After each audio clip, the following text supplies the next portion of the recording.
So at this point, I'm a little magicked out, and I think today would be a good time to dive into the tech side of things. But when we dive into the tech side of things, we're going to need a bit of space, and so today we start the expansion on the top of this said island. Well, that is if you can actually call this thing an island. I really don't know what this is. It's a very large structure above the water. Now, I do plan on having some cool things on the top of this, but I also want things that are going to be down in the bottom. Now, as of right now, I think up top is going to be the best place for what we're going to be working on today.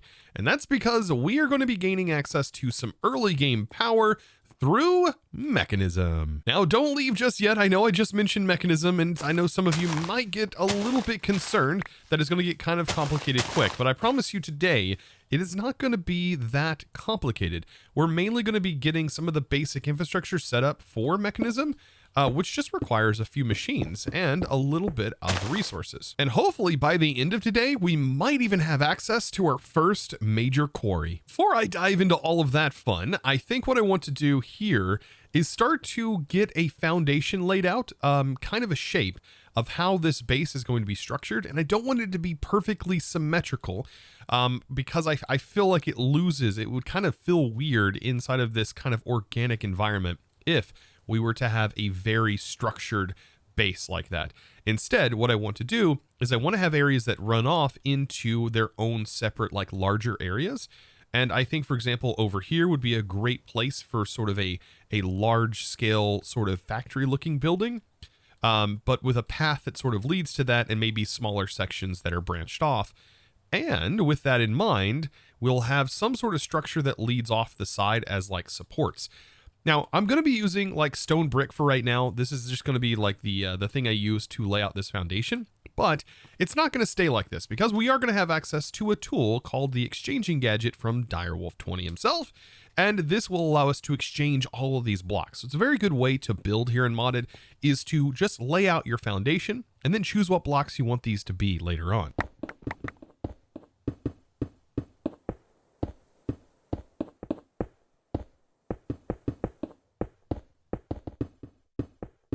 So after a little bit of building, I now have what I would call significant framework set up. But I still want to get access to the building gadgets so that way I can frame out the floor and it'll make filling in these areas a whole lot easier. Now, of course, decoration on the outside, that's something I'll be working on as I continue through the playthrough. But for right now, this is sort of the idea. We have our central area right here, which I'm thinking is going to have another level on the top that is going to have a walkway. And this is all going to link into the central area. All of these are going to have connected pathways to make this look really nice. And I even included a nice little 9x9, which is right here.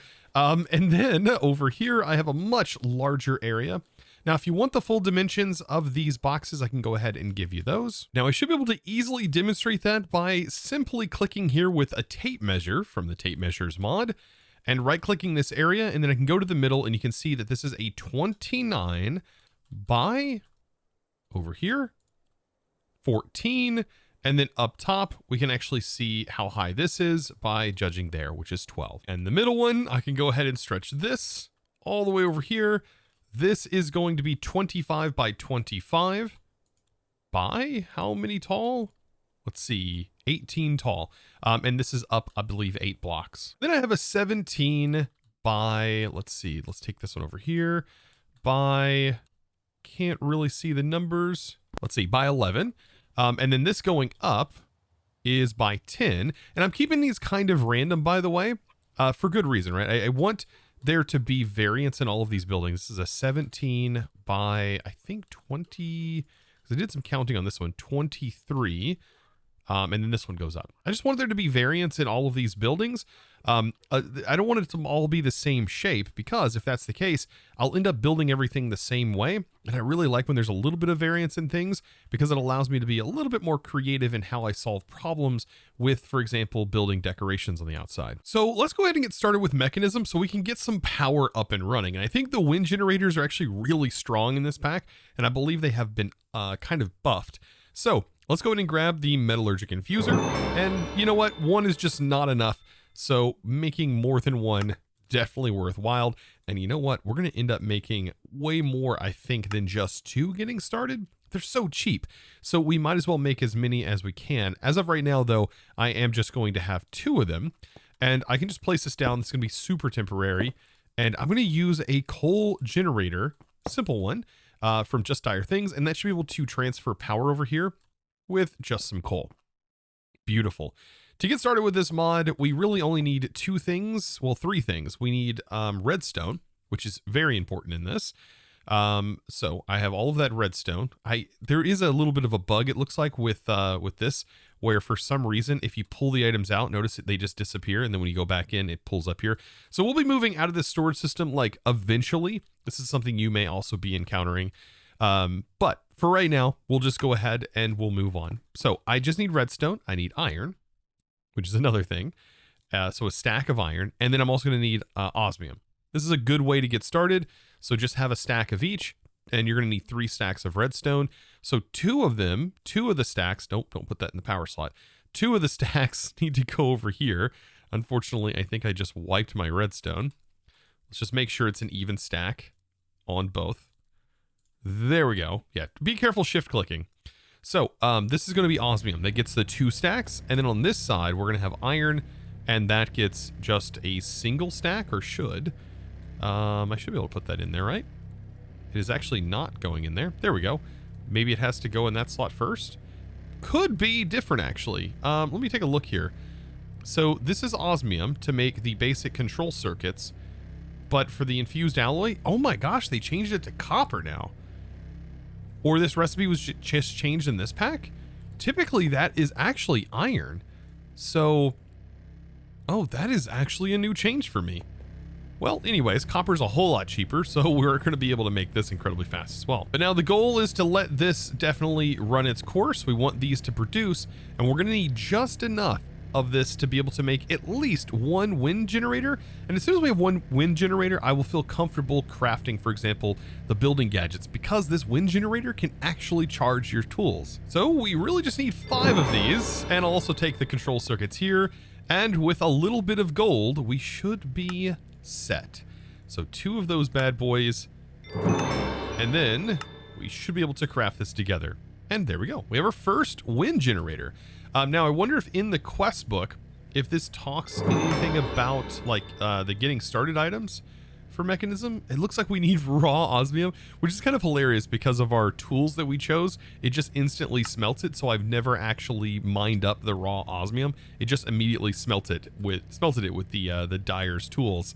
Ah, very funny. But now, if you're in search of osmium, you'll find a ton of it in the Stony Peaks biome. So definitely hit up a Stony Peaks biome. I'm going to make sure that the auto smelter's off. And there we go. That should complete that quest. Now, to start making some power with this windmill, we just need to place it down. So I'm going to place it just like so. And we can see it's already starting to generate power. And it looks like it's producing 133 FE per tick. I would assume that's what that power setting is meaning right there. And it has a charge slot, so we can just place any chargeable item inside of that charge slot and it's going to start working. That's actually quite a bit of power right off the bat, which is going to be very helpful. But having this charge up is going to be even more helpful, allowing me to at least get stone laid out as the platform here for all of these structures. So now with the gadgets, what I want to do is I want to lay out a bunch of stone. So if you hit G, you can pull up your menu, and I love the build to me mode. So this is going to allow me to look all the way over here and just essentially place in all the stone. Shift right click to select what you want to place in, and all of this gets placed in just like so. So effortless, and makes building a breeze. So now I did get a few more of these up, and I've started to sort of lay out the foundations too of these buildings, getting this looking a little bit nicer, where they're not just like a flat standing building. But I still got this one to kind of fill in. I've already gotten all of the stairs sort of filled in on the outside. But yeah, definitely a work in progress. It's going to be a big work in progress as we continue through the series. But let's go ahead and get steel production up and running. So this is going to take coal, and it's going to take iron. Now, I do have a little bit of redstone that was left over. You can hit the dump button to actually clear that out. But I need coal to go in here. And this is going to have to go through 2 separate processes. So this is going to process up the enriched iron, and then we need to throw that back in again with another set of coal to produce the steel dust. But if we do it this way with 2 of these machines running, I mean, we're looking at easy iron, and we'll have at least 2 stacks of it ready to go. Now, while this is kind of working up, you may have been wondering, Chosen, how are you preventing mobs from spawning all over the place on this build? Well, to be able to prevent mobs from spawning, it's super simple. You just need to craft yourself a mega torch and just place it sort of in the center of your base. And this is going to prevent mobs from spawning in a pretty large area. I don't remember the exact number that it is set to, but you guys can, of course, let me know down in the comments below. I think it's at least 64 by 64, which is a very large range and easily covers this entire area. So whenever night falls, we don't have to worry about the mob spawning, which is very nice. Now, while I'm waiting for this, I've been thinking about the idea around what I'm going to be theming this around. And I really like to have a theme in mind, so that way when I actually start to put the decorations in and pick the blocks that I actually want this to be, I will have a color palette sort of in mind. And I was thinking, it would be really cool if this was, for example, a factory, but an overgrown factory, a factory that maybe whenever it was amazing was really nice and was futuristic, but at this current point, it's all rusted, and we're going to have like rusted sheet metal everywhere, and we're going to also have like everything sort of overgrown into it. I think that would be kind of cool, and it's almost as if we're going to be going back into this past factory and sort of rebuilding it. However, I'm not going to be changing too much on the inside. We're just going to be adding machines, right? Because we're going to be diving into several tech mods. So it's going to be pretty interesting to take something, for example, that we already have, this framework, and for me to be able to turn it into, well, a fully functioning rustic factory. So now that that initial idea is sort of out in the open, I can start to really focus on setting this up. For example, I'm placing some windmills out inside this 9x9 area. And what I want to do is I want to use this to power our machines. And for right now, this is just going to run directly in. We're going to power our machines that are going to be lining the wall just like this. These are going to get connected in like so. And this should be a pretty decent amount of power, to be fair. And these cables simply require that steel that we just produced. Now, to be able to get this, some machines that we're going to need is going to be an enrichment chamber mainly. This is going to really help us with our efficiency on how we make our alloys that are going to be made here soon. An osmium compressor, which is going to be needed a little bit later, and a crusher, well, just for making upgrades mostly. Now, something I highly recommend doing as soon as possible is at least getting a basic tier upgrade made for just about all of these machines. This is going to be super important. For example, the enrichment chamber here, I can shift right click and it turns it into a factory, meaning we have more than just one input slot. As you can see, the factory must grow. Now, right off the bat, to allow me to make some speed and energy upgrades pretty quickly, we'll just throw in some gold here and throw in some osmium, and I'll turn the auto split on. This is just going to make it a little bit faster and make sure these get distributed over to all of the slots. Now, let's go ahead and talk about how we're going to get our alloys up and running. This is not going to be automated by any means, but I am going to need to work my way through the alloys. So we have infused alloy, which is the first tier, which we already have, and there's a block form of it, making this in a little bit higher quantities here, which would be kind of nice. And possibly the same amount of speed. That's actually really nice to note too.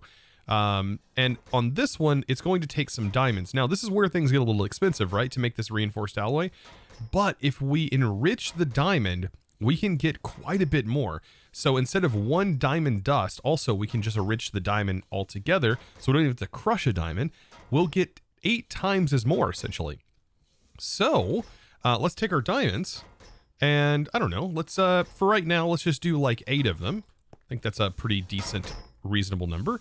And we'll put it in the enrichment factory, turn this on, and just let this enrich this. And we can actually enrich all of our materials, including redstone, and it is going to grant a higher quantity when used inside of our infusion factory. Now, something I will also mention, it does get quite noisy with these machines, and that's a pretty common thing. There are upgrades that you can put into these machines, by the way, that will make them quiet, but we do have this button as well. So if you just search Mekanism, you can actually see all of the things that are generating sounds from Mekanism, and you can just turn them down. You can click the muffle button that is going to enable to be muffled, and then you can go ahead and bring it up to whatever you think is a reasonable sound level. No sense in wasting all that steel to just simply muffle a machine. Now, upgrading these machines, well, we first want to apply the energy upgrades, and you can put a maximum of 8 of them by default. And this is going to bring up the processing power cost as well, though. Notice this took a big hit, I think, but is this able to keep up with that 600 drain? Definitely not. It is 100% draining the buffers. You can see that. And then it's going to start to drain the cable buffer as well. Now, to be able to remove these, all you have to do is hit uninstall. And perfect. So we can kind of mix and match and kind of figure out what's a good balance here. But the more cable you have, the bigger your power buffer is going to be.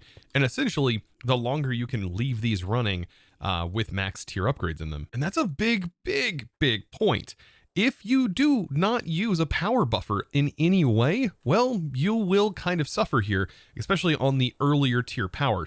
What we want to do is store the power that this produces over time and then unleash it to these machines later on. And by the way, making the infusion, this is so much faster using the block form of it. Oh my god, it processes the same speed, by the way. This has no upgrades in it, and it does 9 at a time. For each process at the same speed. Now, to gain access to the digital miner, which is definitely what we're after, well, I think we only need, 3 of these atomic alloys. And so this is actually quite simple to craft. We have all the ender pearls. Oh, it's actually more than that. So it's 1, 2, 3, because we have to make a robot, which I absolutely love. So 3 there, and then 4, 5, 6, 7. So a total of 7 atomic alloy. And let's just go ahead and say 8 because this does consume the robot and I probably want my own robot. Now, something to keep in mind on each of these recipes, and this is also going to be kind of true when we get to automating this down the road, is you need to keep in mind this cost here is not consistent for all of them. It actually gets kind of halved each time. So this, by the way, you can see it will do 1-to-1. So 10 millibuckets ends up making 1. But not the case here. It's actually 20 millibuckets here will end up making 1. And then this one's even more, 4 to make 1. So yeah, each time it's technically doubled, I guess. And I think this is the time to show off how cool EMI is. This thing that we're using right here to see all these recipes, there's a hidden trick up its sleeve.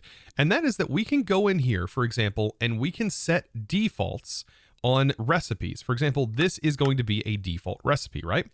Well, we need to define what these processing recipes are so we can go ahead and heart them, and we can set them to a default recipe, this one included, and then we'll also do the same for this, right? And we'll say, let's go ahead and just say that this is the default recipe right here, even though, actually, you know what, we'll do this one as the default recipe.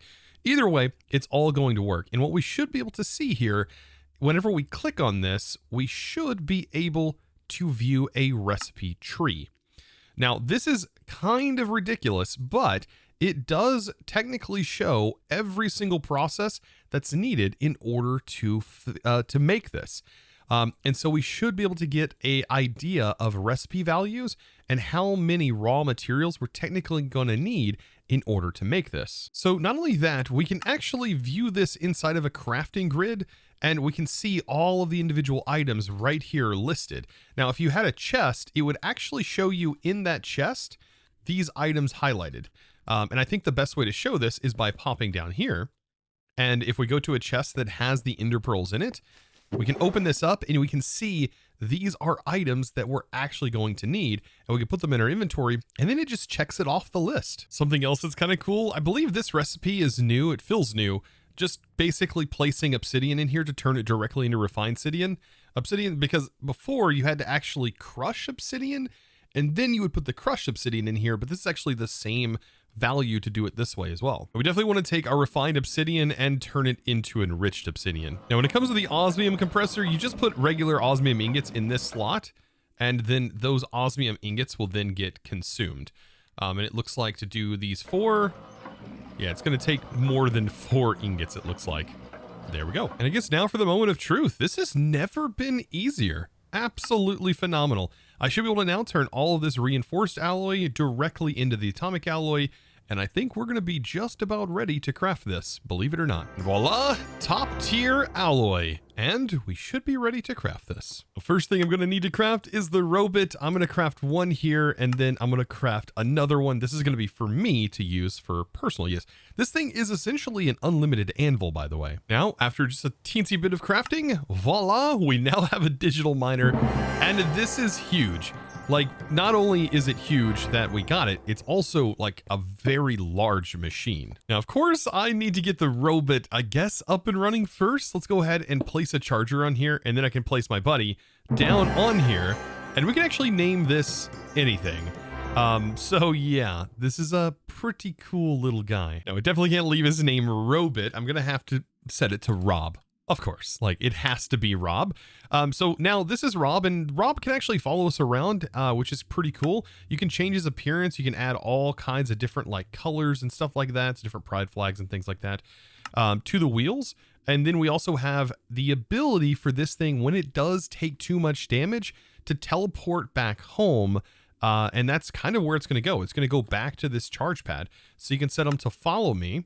As you can see, following set to true, and this guy's going to follow me around, and then we can also set it to pick up dropped blocks because he does have an inventory and also a crafting grid and also an unlimited anvil like I was meaning, and can also smelt items using its power. So as I go about my playthrough, we will always have Rob, or so I hope. Now, without further ado, let's go put this digital miner to the test. I'm actually going to go ahead and take my windmills that I have right here because I'm pretty limited on resources still, and gold being one of those things that I've officially ran out of thanks to all of the blaze gold stuff. But I should be able to take these that we have currently, our wind generators, and hopefully use them to power the digital miner enough to allow us to at least mine a few resources. Now, the place that I want to do all of that mining is actually in a different dimension, and that dimension is going to be the mining dimension. Well, the mining portal, which is going to lead us to the mining dimension. And I'm assuming I just place this down anywhere and this will work. So I can place it down right here. And whenever we click this, I think it's going to teleport us. Yes. Okay, perfect. Oh, and this is fantastic. It's a perfectly flat world. And is it eternal day here as well? If so, this makes doing Mekanism actually insane. I actually think this is eternal day. Oh, this is kind of ridiculous. Okay. Well, this is going to be the perfect place then for setting this up. We are at Y level 69, which is very nice. And so we should be able to just set this up and just let it generate resources for us. Oh, that's going to be perfect.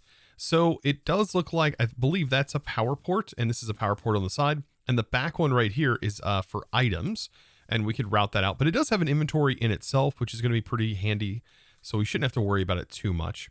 So yeah, let's just go ahead, set some power cables out, and we should be able to just attach windmills to it just like so. And this should be able to support up to 3,000 RF per tick transfer rate, roughly. And we do have some power going in here, and these are generating about 80 RF per tick. So we're looking at, with just these 5, about 400 RF per tick, which is really going to limit how fast this machine can actually operate. So I guess with that, it's time to get into how this digital miner actually functions. So we have a start button, we have a reset button, and we have a config button. And the config is actually where we're going to tell the miner what we want it to even mine in the first place. And we can also set its radius. I think it can go up to 64, 128. It will not. So 64, I believe, is its max. No, 99. No, 64. Okay, so it will set at 64, won't set any higher. So you can see right here, the radius is fine. And then we have the minimum Y level and the maximum Y level. And this is kind of important. If we want this to, for example, only mine at like the lower levels, which will guarantee like more diamonds and things like that. So it's definitely worth setting that. And I think for us, we want to definitely mine at the lower Y levels. So like we'll do the minimum Y level to be negative 64. And we'll say the max Y level to be, let's see, we'll say negative 32. And so this should only go down to -64, which is the lowest Y level. And then we have -32, which will be just 32 blocks above that. So that's the kind of area that we're working with here when we get this set up. So by default, I think it's set to just mine everything. So if I was to go back and hit start, I don't know if it's just going to mine anything. Doesn't look like it. So I think what we have to do is reset and then go into the config. If we set inverse on, then we also should be able to get this. I noticed that this did not save the changes that I applied here. So while I was pushing these buttons, the sound is hilarious. That is definitely someone going boop, boop, boop, boop. I love it. So yeah, turns out by default, it is set to a whitelist mode. So whenever this starts up normally, it will not be able to mine anything. You have to set it to the inverse in order for it to just mine everything, including all of the resources and like and ores and everything like that. But we kind of want to filter this. I don't want to be collecting like all of the stone and stuff like that. That's just going to waste power. So we were going to leave it in inverse and we are going to select a new filter. Now, it's kind of interesting how this works. And if you want to know a specific tag, which is how we're going to be working this off of an item, you can actually hit F3 and H, and you can now see the tooltips, which is kind of helpful. And if we hover over an item and hold down shift, we can now see all of the tags. And apparently now Neoforge has a new type of tag. So we don't just put forge : ore. Instead, we do C for, I guess, common and as a tag, and then ores, which should be every ore. So every ore should be tagged with C ores. And so that's one of the best ways to do a grouping of items is by tag, but you can do item stack, which allows you to specifically put in an item here and then add it to the list. For example, actually, I think it has to go in this side, and you can see now iron is in here. I'm going to go ahead and delete that because we're going to put a tag in here. So that with the tags, we just need to type it out by hand. So it'll be C : ores, and this is going to be that tag. And you can now see all of those ores are now available over here, and we'll hit save. And now it's just going to look for everything that is in that list. So with that set up, I can now go ahead and hit start. And what it's going to do is going to check that area that we defined, and it's going to start mining it. Now, I probably recommend putting it on Silk Touch, but you're going to notice, well, we don't have enough power for that. So it's going to be best to just let it run at its current speed. But what we can do is we can try to put some energy upgrades in here and then turn Silk Touch on. No, definitely not going to be good there. Speed upgrades, it's going to be tough to kind of see this, but we can pull this off to the side. And what we can do is we can insert these speed upgrades one by one. And we can see already just by adding the one speed upgrade, we're going to already start losing power. But hear me out. We might be able to maximize this by putting the 4 more energy upgrades in. I just have to craft them. So I'm going to go ahead and install those. And it does seem like now with all of the energy upgrades in, I am able to see a gain. And now I have 2 speed upgrades in here and I'm still gaining. So let's put another speed upgrade. Can we get 3 in here? Okay, so at 3, we start to see a decline in power. So we're just going to keep our 8 energy upgrades in here and we'll have our 2 speed, which should be perfect. Now, what would be best is to probably remove all of the speed and try and run Silk Touch. But even with 8 in here, we are just not producing enough power to Silk Touch them all. So now I am going to be scaling up my power for all of this so that way we can get speed upgrades in here. But I did go ahead and take out the gold that was in here. And I noticed we have like already these Blaze instruction manuals, which are really nice spell books. And I'm also getting a ton of spells, and I put those extra spells inside of this crate. So yes, as far as spells go, we're looking pretty good. And also the raw ore and also the raw iron and gold ore coming from our cave creepers, which I also did manage to find more cave creepers, and I put 3 more over here. They actually spawned in a group when I was in the mine. That's why I definitely recommend also keeping those catchers on you, because you never know when you're going to get a good mob that shows up. But I'm going to make more windmills. Now I'm back up here on the hill. Even though we got the quarry up and running, I'm mining up some of this osmium, like a whole bunch of osmium. And there's a ton of it on this island. I'm able to kind of just like fly around basically with the blaze jet wand. And yes, I'm collecting a whole bunch of this because it's Eternal Day in that dimension. And there is another power source that we can use, and it's been buffed in this pack. And I believe we can produce up to, I think, 240 or so RF per tick with just one advanced solar. However, these advanced solars, the main cost on them is just osmium, and it costs almost a stack, about 44 or so osmium per per solar generator. So this should be pretty powerful, considering one of these should be able to produce, like I said, that 240, and it's going to produce it during the day. And since it's always day, this should be able to handle all of this. Okay, so cables, let me go ahead and bring this out. I'm actually going to put this on the other side. And let's go ahead and place that there. And so that should be producing power. And yeah, it's producing 225. So we were pretty close. Now this can auto eject. So I should be able to just place an inventory in the back and then just set this to auto eject. And so all of these items are actually going to get auto pushed into this barrel. And this is doing pretty good. So I'm definitely going to work on making more of these solars, as I mean, it takes up very little space compared to this, which is only producing 80. Well, I think this production of materials is going very well. I already have a ton of stuff, even mithril, which is kind of awesome that we do have the iron spells mithril, but look at all the redstone. And this is just me mining at that specific Y level that I had set, because if I wanted iron and all kinds of other materials, I would just mine higher up. So we would just mine up in these upper layers. And I don't know how far down the dirt layer goes, but you would essentially mine just right below the dirt level, which would be pretty nice. And actually we could also just mine the dirt. And I think this thing can make giant holes in the ground, because without us feeding it a material, and without us actually telling it what material we want to replace these blocks with, it's just going to leave it a void. So I hope you enjoyed today's episode, and hopefully you learned something new, definitely about Mekanism, or how to get some power up and running and get started and get a digital miner and start mining some resources. Turning this game essentially from a physical breaking block game to now a clicker game where we just kind of get to sit back and watch it as we prestige up through power, essentially.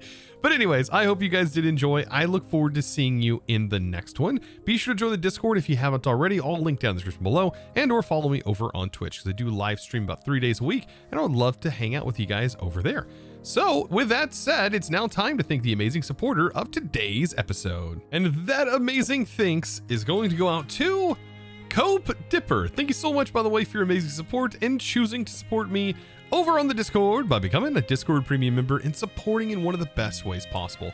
Honestly, it really does go a long way and helps to make these videos possible without the need of, well, intrusive ads all in your face embedded in the video. So thank you guys all so very much. I'll see you in the next one. And of course, as always, thanks for watching. Bye!